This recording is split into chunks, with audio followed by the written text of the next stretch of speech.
Hello viewers, welcome to my channel. Today I am going to discuss the topic. The name of the topic is Parliament of India, Bharator Sanghad, and this topic is related to BA 4th Sem General and BA 2nd Sem DSC and GE. I hope this video will benefit to your study. First of all, the Parliament of India, Bharator Sanghad. Bharator Sanghad কাক কোৱা হয় যেনেকে ভাৰতৰ সংসদ আমি ভাৰতৰ সংসদ মানে হৈছে the three organs of the government: executive, legislature and judiciary, and Parliament is the legislature. That means legislative organ is called the Indian Parliament. Amar Bharator Sanghador naam Sanghad buli koa hoise je Bharatborkhot ba jikono rashtrot tinita ongo thake tare bhitorot Karyopalika, Bidhan Mondol, Nyayapalika. Sanghad hol Bharator Bidhan Mondol.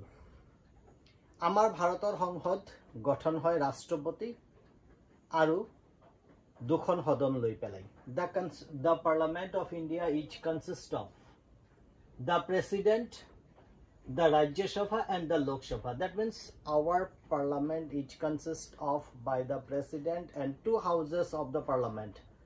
The upper house is called the Rajya Sabha and lower house is called the Lok Sabha. মানে আমাৰ ভাৰতবৰ্ষৰ যেটো সংসদ গঠন হয় ভাৰতৰ ৰাষ্ট্ৰপতিক লৈ আৰু সংসদৰ দুটা সদন আমাৰ ভাৰতবৰ্ষত সংসদ দুটা সদন আছে এটা সদনৰ নাম উচ্চ সদনৰ নাম হল ৰাজ্য সভা আৰু নিম্ন সদনৰ নাম হল লোকসভা তেনেহলে লোকসভা ৰাজ্য সভা আৰু ৰাষ্ট্ৰপতিক লৈ পেলাই ভাৰতৰ সংসদ গঠন কৰা হয় তেনেহলে প্ৰথমত আমি আলোচনা কৰিম ৰাজ্য সভা লোকসভা যেনেকে the name of the Rajya Sabha. Name of the Rajya Sabha is called Council of States. Council of States ba upper house ba uchcha hodan bolio koa hoy. On the other hand, Lok Sabha or House of the People, that is called lower house. Mane ninmo hodan boli koa hoy. Lokosabhak ba House of the People boli koa hoy. Tene hole amar Bharatborkhor Sangvidhanot Article 79 মতে কোৱা হৈছে যে ৰাষ্ট্ৰপতি লোকসভা আৰু ৰাজ্য সভাক লৈ পেলাই ভাৰতৰ সংসদ গঠন কৰা হয় the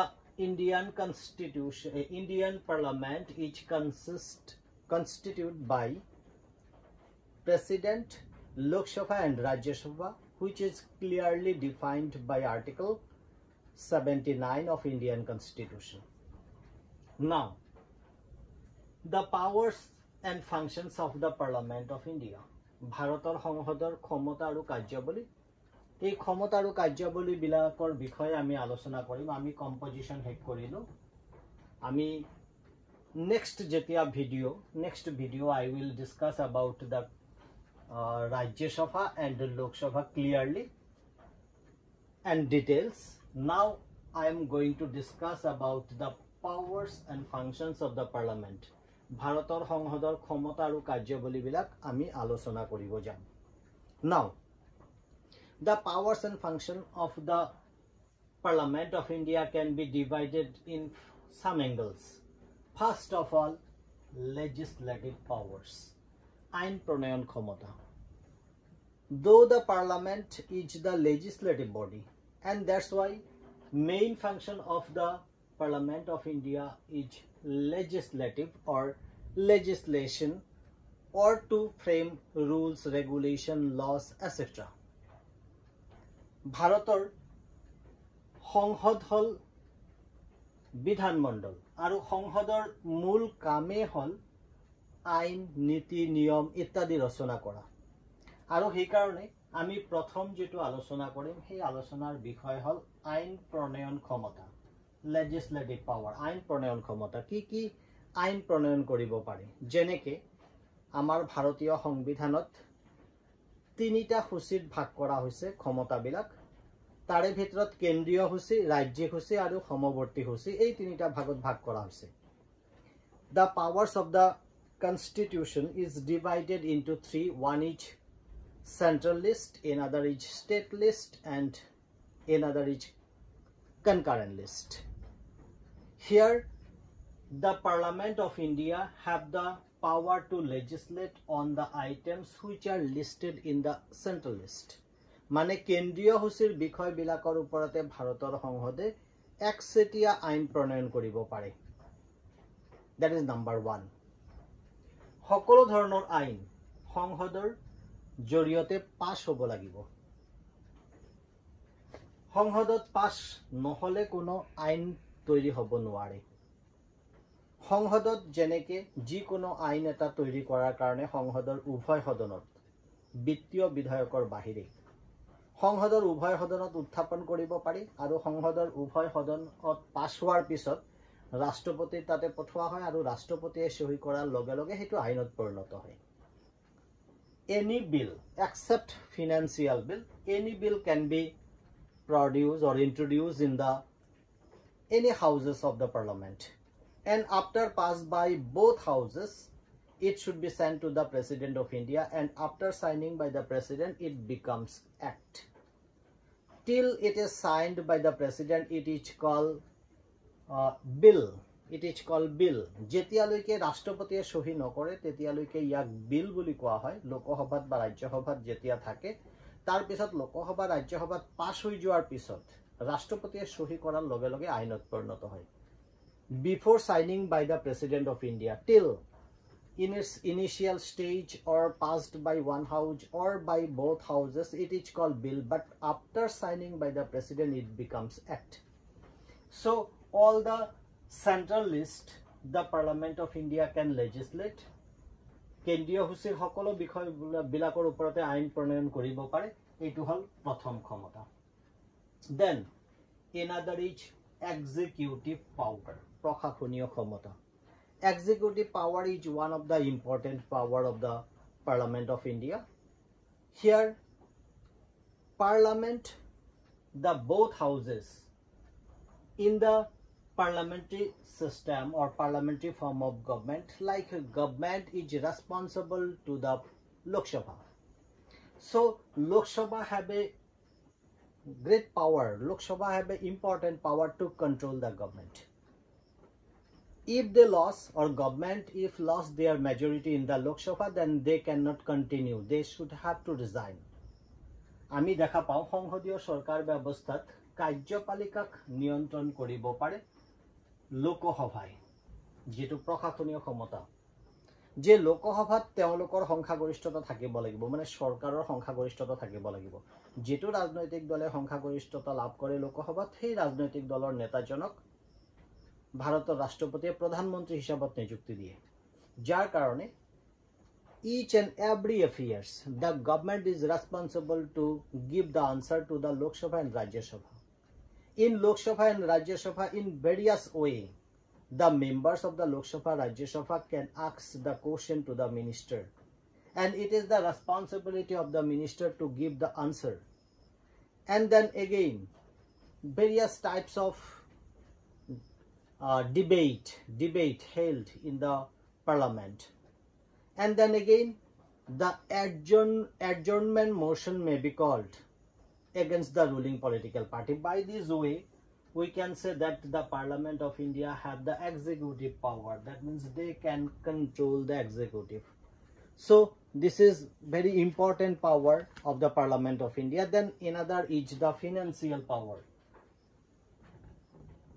অর্থ সংক্রান্ত ক্ষমতা financial power is one of the important power of the Parliament of India government cannot make any expenditure or cannot utilize a single coin without the recommendation of the Parliament of India Parliament should have to recommend for the expenditure of public money like we know that financial bill only can be produced or introduced in the Lok Sabha and Lok Sabha in its house or in Lok Sabha the imposition of taxes or exemption of taxes, etc.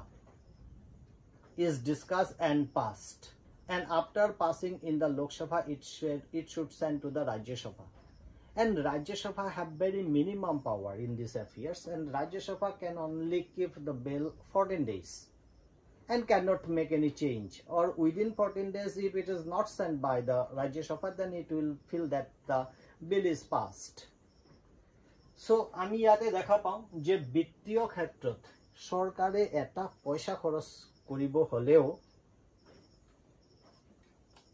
Lok Sabha বা ৰাজ্যসভা ইয়াতে কোৱা হৈছে সংসদৰ অনুমোদন লাগিব। সংসদৰ অনুমোদন নোহোৱাকৈ চৰকাৰে এক পইচাও খৰচ কৰিব নোৱাৰে। কোনো বস্তুৰ ওপৰত ট্যাক্স বহাবলৈ বা কোনো বস্তুৰ পৰা ট্যাক্স কমাবলৈ বা কোনো বস্তুৰ পৰা ট্যাক্স একেবাৰে নোহোৱা কৰিবলৈ যিমান সিদ্ধান্ত গোটেইখিনি বিধান সংসদত ল'ব লাগিব। সংসদত লোৱাৰ পিছত যেনেকৈ আমি দেখা পাওঁ যে বিত্তীয় বিধেয়কবিলাক মাত্ৰ লোকসভাতে উপস্থাপন কৰিব পাৰি। লোকসভাত উপস্থাপন কৰাৰ পিছত লোকসভাত পাছ হোৱাৰ পিছত ৰাজ্যসভাত পঠোৱা হয়। ৰাজ্যসভাত একেবাৰে কম ক্ষমতা বিত্তীয় ক্ষেত্ৰত ৰাজ্যসভাই মাত্ৰ 14 দিনহে ৰাখিব পাৰে। 14 দিনৰ ভিতৰত ৰাজ্যসভাই ঘূৰাই পঠাব লাগে, আৰু যদি নপঠায় তেনেহলে লোকসভাই ভাবিব যে ৰাজ্যসভাত বিধেয়কটো পাছ হৈ গৈছে। তাৰ পিছত ৰাষ্ট্ৰপতিলৈ পঠাই দিয়া হ'ব, ৰাষ্ট্ৰপতিয়ে সহি কৰাৰ লগে লগে সেইটো আইনত পৰিণত হ'ব। এই ক্ষেত্ৰত আমি দেখা পাওঁ যে আমাৰ ভাৰতবৰ্ষৰ যিমান বাজেট, যেটো budget like the budget of India, which is also passed in the parliament. Then again the various financial commissions, okay, like 5 years plan, etc., which are passed by the Parliament of India. আমি দেখা পাওঁ এনেকুৱা budget বিলাক বা তাৰ বাহিৰেও যেবিলাক পৰিকল্পনা সেইবিলাক আমাৰ সংসদত পাছ হয়। সংসদত পাছ নোহোৱাকৈ এক পইচাও খৰচ কৰিব নোৱাৰে। তাৰ বাহিৰেও আমি দেখিবলৈ পাওঁ যে কনসলিডেটেড ফান্ড অফ ইণ্ডিয়া, যেনেকৈ ভাৰতৰ সঞ্চিত নিধি বা তহবিল, সেইবিলাকৰ অৰ্থ ব্যয় কৰাৰ বিষয়েও ৰাষ্ট্ৰপতিয়ে তোমাৰ অৰ্থ দাবী কৰে আৰু লোকসভাই সেই অৰ্থ মঞ্জুৰ কৰে।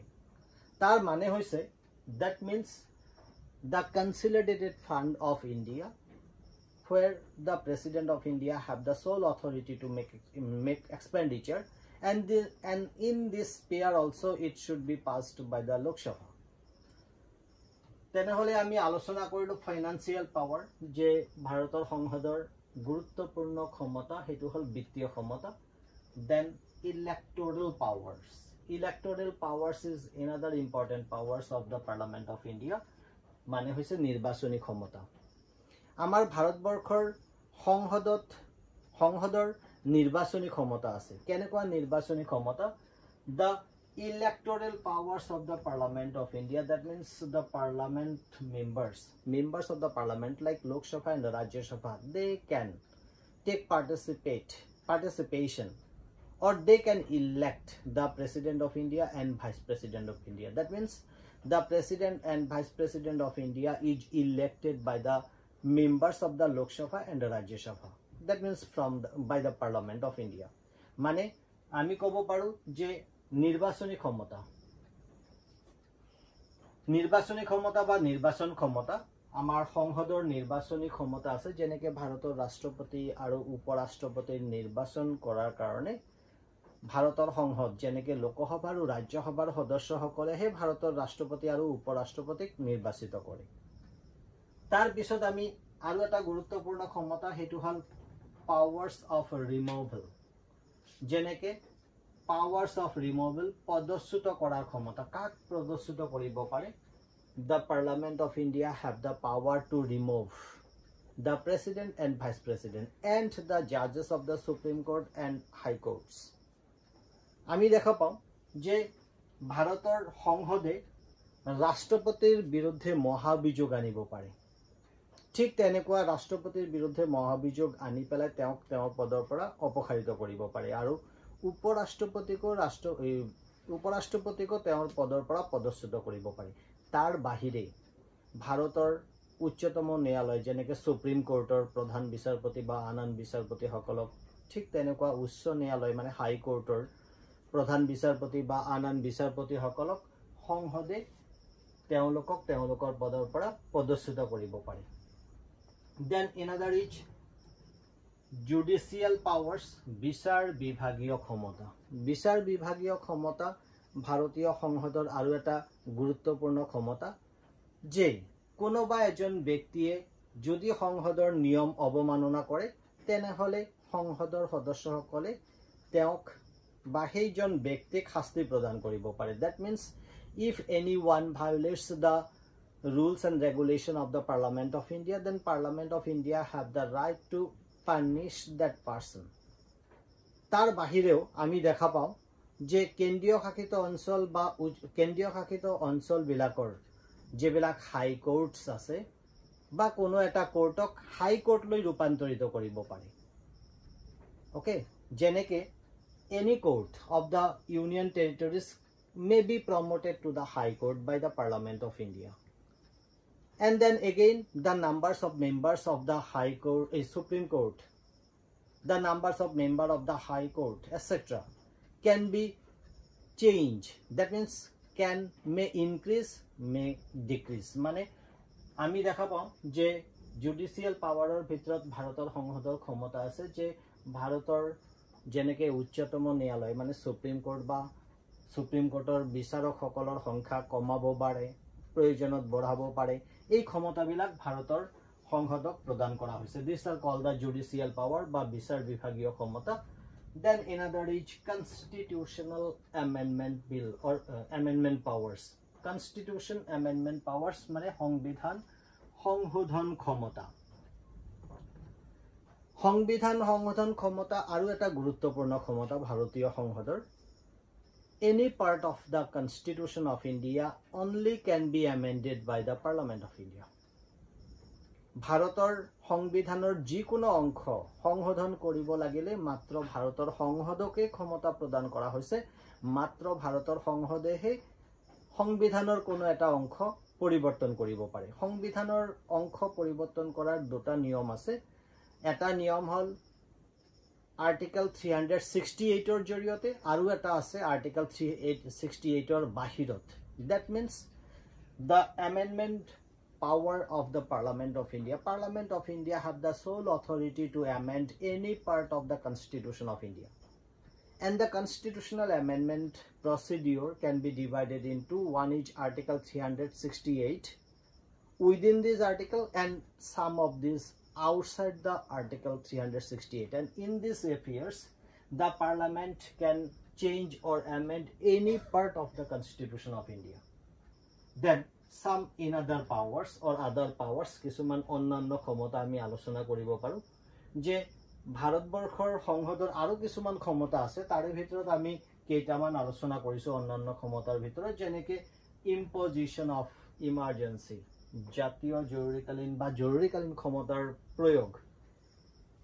For the implementation of the emergency, that is one of the important power of the Parliament of India. Parliament of India have the power to recommend for emergency to any whole India or any part of India or any state like that. মানে ভাৰতৰ সংসদে ৰাষ্ট্ৰত জৰুৰীকালীন অৱস্থা ঘোষণা কৰাৰ ক্ষেত্ৰত গুৰুত্বপূৰ্ণ ভূমিকা পালন কৰে। জৰুৰীকালীন অৱস্থা যেতিয়া ৰাষ্ট্ৰপতিয়ে ঘোষণা কৰে, তেতিয়া ৰাষ্ট্ৰপতিয়ে ঘোষণা কৰাৰ পিছত সংসদৰ উভয় সদনত সেইটো সন্মতি বা অনুমোদন পাব লাগিব। অনুমোদন পালেহে আমি যেনেকে জাতীয় জৰুৰীকালীন ক্ষমতা বা জাতীয় জৰুৰীকালীন অৱস্থা ঘোষণা কৰিব পাৰে, বা ঠিক তেনেকুৱা ৰাজ্যিক জৰুৰীকালীন অৱস্থা ঘোষণা কৰিব পাৰে, বা বিত্তীয় জৰুৰীকালীন অৱস্থা ঘোষণা কৰিব পাৰে। এনেকুৱা জৰুৰীকালীন অৱস্থাবিলাক ঘোষণা কৰাৰ পিছত সংসদৰ পৰা অনুমোদনৰ প্ৰয়োজন। Then another is creates or abolish legislative assembly. Legislative assembly of a state মানে কোৱা হৈছে ৰাজ্যৰ বিধান পৰিষদ গঠনো কৰিব পাৰে, ৰাজ্যৰ বিধান পৰিষদ ভাঙিও দিব পাৰে বা উঠাই ল'ব পাৰে। That means Parliament of India have the power to abolish or create the legislative council of a state. And this should be passed by the legislative assembly. If legislative assembly feels or take a resolution for the creation or to abolish the legislative assembly of a particular state, then this resolution should be sent to the Parliament of India, and Parliament is the final authority to take the decision. তো আমি দেখা পাওঁ যে কোনো এখন ৰাজ্যৰ বিধানসভাই যদি ভাবে যে বিধান পৰিষদ গঠন কৰিব লাগে বা বিধান পৰিষদ আছে কিন্তু উঠাই দিব লাগে, তেনেকুৱা সিদ্ধান্ত বিধানসভাত লোৱাৰ পিছত বিধানসভাই সংসদত পঠায় আৰু তাৰ পিছত সংসদে সেই সিদ্ধান্ত ল'ব পাৰে। Then another is increase or decrease the area of a state. The state area can be increased or can be decreased by the Parliament of India. ভাৰতৰ সংসদে কোনো এখন ৰাজ্যৰ সীমা বঢ়াবও পাৰে কমাবও পাৰে। Then change the name of a state. কোনো এখন ৰাজ্যৰ নামও পৰিৱৰ্তন কৰিব পাৰে বা কোনো এটা চহৰৰ নাম পৰিৱৰ্তন কৰিব পাৰে। And alter the boundary of the state. ৰাজ্যবিলাকৰ বাউণ্ডাৰী বা যেটো বাউণ্ডাৰী আছে সীমা সেইবিলাকো পৰিৱৰ্তন কৰিব পাৰে ভাৰতৰ সংসদে। এইখিনি গুৰুত্বপূৰ্ণ ক্ষমতা প্ৰদান কৰা হৈছে সংসদক। Then another is the Parliament of India sometimes have the right to make law on state subjects. Though the Parliament of India have the right to make law on union list, but some special purposes or if the Rajya Sabha pass a resolution in these affairs, the Parliament of India can legislate on the state list also. মানে কোৱা হৈছে যে ৰাজ্যিক বিষয়বিলাকৰ ওপৰতেও ভাৰতৰ সংসদে আইন তৈৰি কৰিব পাৰে।